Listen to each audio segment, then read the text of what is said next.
Hello friends. Hello friends, आप लोगों का चैनल टारगेट स्टडी में कृष्णा का स्वागत है। आप लोगों के लिए मैं इलेक्ट्रिसिटी चैप्टर से कुछ इम्पोर्टेंट टॉपिक्स लेकर आया हूँ, जिसमें से इलेक्ट्रिक चार्ज और इलेक्ट्रिक करंट के विषय में आज बताने वाला हूँ। तो आइए इसको समझते हैं। सबसे पहले इलेक्ट्रिक चार्ज को समझते हैं, क्योंकि जब तक चार्ज समझ में नहीं आएगा तब तक करंट समझ में नहीं आएगा। तो चार्ज को अच्छी तरीके से समझने की कोशिश कीजिएगा। इसका मैंने दो डेफिनेशन लिखा है। फर्स्ट डिफिनीशन है the A charge is a fundamental property of matter. Fundamental property का मतलब होता है, फंडामेंटल का मतलब समझते हैं। फंडामेंटल मतलब बेसिक, फंडामेंटल मतलब बेसिक।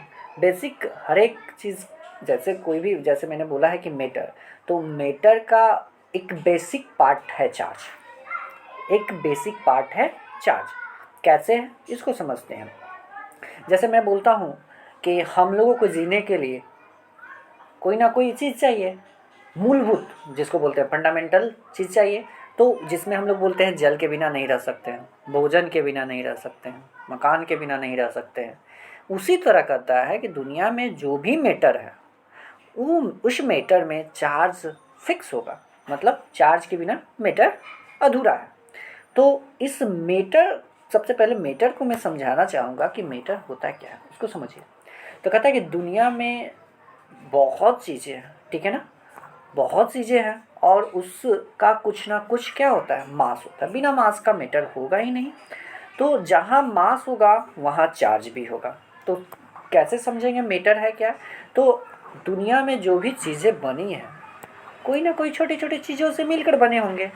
तो वो जो छोटे छोटे चीज़ों से मिलकर बने हैं उसी को हम लोग एटम कहते हैं। क्या कहते हैं? एटम, जिसको हिंदी में हम लोग परमाणु कहते हैं।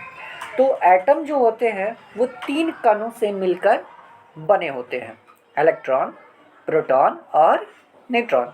ये आप लोग अच्छी तरीके से जानते भी होंगे, फिर भी मैं थोड़ा बताने की कोशिश करता हूँ, समझिएगा। एटम का ये फिगर है, एक एटम का फिगर है। इस एटम में आपको सर्कल दिख रहे हैं और उस सर्कल पर छोटे छोटे डॉट्स दिख रहे हैं। ये डॉट्स जो हैं इलेक्ट्रॉन है।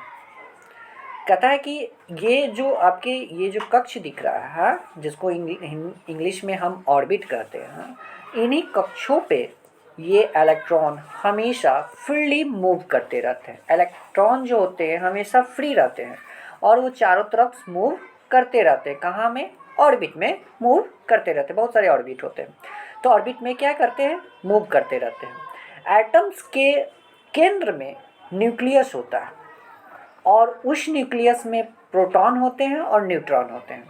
तो इलेक्ट्रॉन पे नेगेटिव चार्ज होता है, प्रोटॉन पे पॉजिटिव चार्ज होता है और न्यूट्रॉन पे कोई चार्ज नहीं होता है। इसको हम इसलिए इसको आवेशहीन कहते हैं। तो इलेक्ट्रॉन तो हमने देखा कि इसके बाह्यतम कक्ष में या ये वाले कक्ष में हमेशा मूव करते रहते हैं, फ्री मूव करते रहते हैं। मगर प्रोटॉन जो होते हैं न्यूक्लियस के अंदर होते हैं। तो प्रोटॉन और न्यूट्रॉन दोनों ही न्यूक्लियस में होते हैं। तो आइए, इस प्रोटॉन आप लोगों को एटम समझ में आ गया। अब हम ये समझते हैं कि इलेक्ट्रॉन एक एटम से दूसरे एटम में जाते कैसे हैं। तो कहता है कि जैसे अपने हाथों को आपस में रगड़िएगा, थोड़ी देर के बाद देखिएगा कि घर्षण के बाद आपके हाथ गर्म हो गए। इसका मतलब क्या है कि हमने दो चीज़ों को आपस में, एक हथेली और ये दूसरी हथेली को जब आपस में रगड़ा, इससे क्या हो गया? गर्म हो गया। तो वही कारण है कि एटम भी, जब एक एटम दूसरे एटम में जब रगड़ खाते हैं, फ्रिक्शन होते हैं, तो उनमें हीट उत्पन्न होती है और उसी हीट के कारण एक इलेक्ट्रॉन दूसरे इलेक्ट्रॉन में क्या होते हैं? मूव होते हैं। क्लियर हो गया समझ में? दूसरा हम समझते हैं कि इसका डेफिनेशन मैंने लिखा है कि ट्रांसफर ऑफ इलेक्ट्रॉन। मतलब इलेक्ट्रॉन एक इलेक्ट्रॉन जब दूसरे में ट्रांसफ़र होते हैं तो उसी को हम लोग क्या कहते हैं? इलेक्ट्रिक चार्ज कहते हैं। Transfer of electron is called electric charge. मतलब इलेक्ट्रॉन का ही ट्रांसफ़र होना है, एक एटम से दूसरे एटम में ट्रांसफ़र ही होना है, क्या कहता है? इलेक्ट्रिक चार्ज कहलाता है। आई बात समझ में? चलिए मैं और इसके विषय में बताता हूँ। अब ये बात कैसे समझेंगे कि कौन से पार्ट्स, मतलब दुनिया में बहुत सारी चीज़ें हैं, तो कौन सी वस्तु या मैटर पॉजिटिव चार्ज है और कौन से मैटर नेगेटिव चार्ज है। तो कहता है कि जिस एटम में प्रोटॉन की संख्या ज़्यादा होगी वो पॉजिटिव चार्ज कहलाएगा, जिसमें प्रोटॉन की संख्या क्या होगी, ज़्यादा होगी, वो पॉजिटिव चार्ज, और जिसमें इलेक्ट्रॉन की संख्या ज़्यादा होगी वो नेगेटिव चार्ज, क्योंकि मैंने बताया ही है कि इलेक्ट्रॉन पे क्या होते हैं, नेगेटिव चार्ज, और प्रोटॉन पे होते हैं पॉजिटिव। तो प्रोटॉन ज़्यादा तो पॉजिटिव, इलेक्ट्रॉन ज़्यादा तो नेगेटिव चार्ज। बहुत ईजी है। अब कहता है कि ये चार्ज जो होते हैं दो प्रकार के होते हैं, एक नेगेटिव और एक पॉजिटिव, जो अच्छी तरीके से आप समझ लो। अब कहता है इसके गुण क्या क्या होते हैं, आइए गुण को समझते हैं। तो कहता है कि प्रॉपर्टीज़ जो होते हैं, मतलब प्रॉपर्टीज़ के आधार पे ही हम लोग समझ पाते हैं कि ये चीज़ होता क्या है। तो कहता है कि अगर सेम चार्ज होंगे, जैसे एक मैग्नेट ले लीजिए, मैग्नेट ये फर्स्ट ले लीजिए और सेकंड, इसमें नॉर्थ ले लीजिए, नॉर्थ पोल है और ये साउथ पोल, इन दोनों को आपस में सटाएंगे तो ये बिल्कुल आपस में सट जाएंगे। इसका मतलब है कि जब एक नेगेटिव और एक पॉजिटिव चार्ज वाले को आपस में सटाएंगे तो वो अच्छी तरीके से क्या होंगे, आपस में चिपक जाएंगे, अट्रैक्ट करेंगे। मगर सेम चार्ज वाले, जैसे नॉर्थ पोल और नॉर्थ पोल को आपस में सटाएंगे तो ये कभी नहीं चिपकेंगे, आपस में कभी नहीं सटेंगे, ये रिपल खाएंगे, विकर्षित हो जाएंगे। तो इसका गुण है कि सेम चार्ज वाले को आपस में चिपकाएंगे तो नहीं चिपकेंगे, विकर्षित हो जाएंगे, रिपल खाएंगे, और डिफरेंट चार्ज वाले को आपस में सटाएंगे तो अट्रैक्ट हो जाएंगे, एक दूसरे से क्या होंगे, चिपक जाएंगे। तो ये इसके गुण हैं। अच्छी तरीके से समझ में आया। आगे बढ़ता हूँ। इस इलेक्ट्रिक चार्ज को हम Q से डिनोट करते हैं और इसका SI यूनिट कूलम होता है, जिसको कैपिटल C से सूचित करते हैं। It is a scalar quantity, या एक अदिश राशि है। ये एग्ज़ाम में पूछता है कि इलेक्ट्रिक चार्ज का SI मात्रक क्या होता है, इलेक्ट्रिक चार्ज को किससे सूचित करते हैं, और ये कौन सी राशि है, ये जरूर एग्ज़ाम में पूछता है। तो इसको रटिएगा और याद कर लीजिएगा, समझने की कोशिश कीजिएगा। इसका फार्मूला होता है Q = I/T। तो आइए इसको, Q आवेश होता है जो Q से डिनोट करते हैं, I क्या है, I करेंट है, और T क्या है, समय, टाइम है। तो एक छोटा सा न्यूमेरिकल दिया हूँ, न्यूमेरिकल भी कितने बार एग्जामों में पूछता है, इसलिए मैंने एक न्यूमेरिकल देकर आपको समझाने की भी कोशिश किया कि इसका फार्मूला यूज कैसे करेंगे, और जो चीज़ दिया है उस न्यूमेरिकल में उस चीज़ को पहचानेंगे कैसे कि कौन सा करेंट है, क्या है। तो आइए समझते हैं। लिखा है कि किसी चालक में, चालक का मतलब कंडक्टर, जिसमें इलेक्ट्रॉन आसानी से फ्लो कर जाता है, इलेक्ट्रॉन फ्लो करता है, उसको चालक कहते हैं। तो उसमें कहता है कि 10 एम्पियर की क्या है, विद्युत धारा है। तो 10 एम्पियर की विद्युत धारा सप्लाई हो रही है। तो विद्युत धारा तो बिल्कुल साफ साफ लिखा है, तो ये क्या हो गया, मेरा करंट हो गया। तो आई की जगह 10, और सेकंड लिखा है तो 30 सेकंड, मतलब ये कंफर्म हो गया कि ये भी टाइम है। तो ये टाइम है, तो टाइम की जगह टी की जगह 30, इसको आपस में मल्टीप्लाई किया तो कितने आ गए, 300 कूलम। ये कूलम मेरे क्या हो गए, चार्ज हो गया। तो इसका मतलब इसका राइट आंसर होगा 300 कूलम। चलिए आगे बढ़ते हैं। अब हम समझेंगे इलेक्ट्रिक करंट। देखिएगा, चार्ज समझ में आ गया तो इलेक्ट्रिक करंट बिल्कुल ही आसान है, जल्दी समझ में आ जाएगा। लिखा है the rate of flow of charge is called electric current, मतलब आवेश के प्रवाह दर को हम लोग क्या कहेंगे, विद्युत धारा कहेंगे। The rate of flow, flow मतलब क्या होता है, बहना। चार्ज तो अब समझ में आ गया, तो चार्ज का बहना ही क्या कहेगा, इलेक्ट्रिसिटी करेंट। चार्ज का बहना ही क्या कहलाएगा, बिल्कुल आसान सवालों में, चार्ज जहाँ बहेगा उसको क्या कहेंगे, इलेक्ट्रिक करेंट कहेंगे टेक्निकल भाषा में।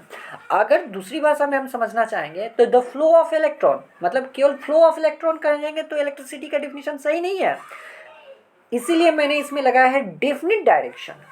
डेफिनिट डायरेक्शन का मतलब एक निश्चित, लगातार, सतत प्रवाह में अगर कोई इलेक्ट्रॉन फ्लो करता है तो उसको हम लोग कहेंगे कि इस चालक में करंट प्रवाह हो रहा है, तो ये मेरा विद्युत धारा है।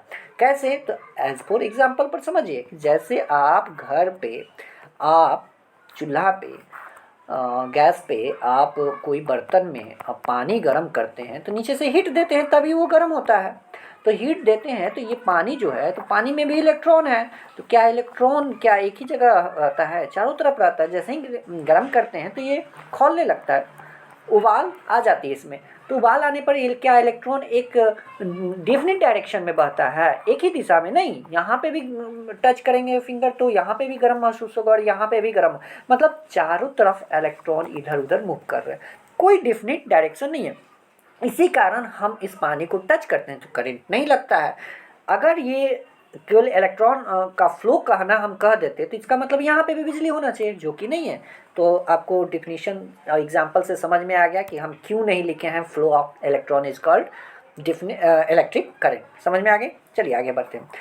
छोटे छोटे फैक्ट्स हैं, इसको देखेंगे।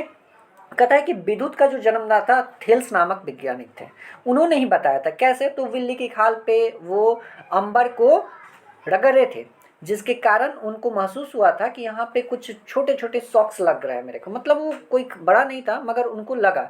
मगर इसमें एक बिजली को तो समझ गए कि ये बिजली है, वो समझ गए करंट है, मगर उस करंट को एक स्थान से वो दूसरे स्थान तक ले नहीं जा पाए, एक स्थान से दूसरे स्थान तक ले नहीं जा पाए। इस कारण उसको स्टैटिक इलेक्ट्रिसिटी कहा जाता है। जो करंट एक स्थान से दूसरे स्थान तक नहीं जा पाता है, उस करंट को हम लोग स्टैटिक करंट कहते हैं या स्टैटिक इलेक्ट्रिसिटी कहते हैं। तो ऐसे बहुत सारे हैं उदाहरण। कांच को छड़ से, रेशम से रगड़ना, एबोनाइट को जानवर के खाल से रगड़ना। अंबर का मतलब ग्रीक भाषा में इलेक्ट्रॉन होता है, ठीक है ना, जो आगे मैंने लिखा हुआ है, इसको पढ़ लीजिएगा।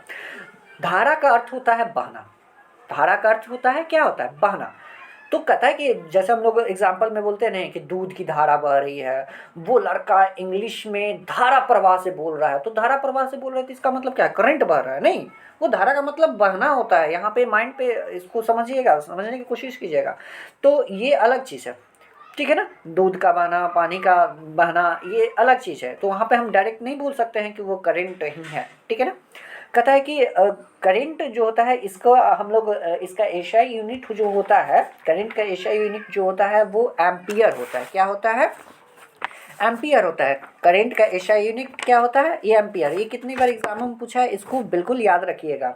तो इसलिए एक एम्पियर में 6.25 इंटू 10 के पावर 18 इलेक्ट्रॉन पर सेकेंड, मतलब एक सेकेंड में इतने इलेक्ट्रॉन, एक सेकेंड में इतने इलेक्ट्रॉन क्या होते हैं? मूव करते हैं, याद रखिएगा। एसआई यूनिट एम्पियर हो गया। और इसका सीजीएस यूनिट भी कभी कभी हायर एग्जाम में पूछता है। सीजीएस यूनिट क्या होता है? तो बाइट होता है। इलेक्ट्रिसिटी करंट के सीजीएस यूनिट क्या होता है? बाइट होता है। इसलिए इसका फॉर्मूला क्या हो गया? I is equal to Q by T. I is equal to Q by T, जहाँ क्यू क्या है? आवेश है, और टी क्या है? समय है। तो तब तक के लिए धन्यवाद। और आगे वोल्टेज और रेजिस्टेंस के विषय में नेक्स्ट वीडियो बनाऊंगा। नमस्कार।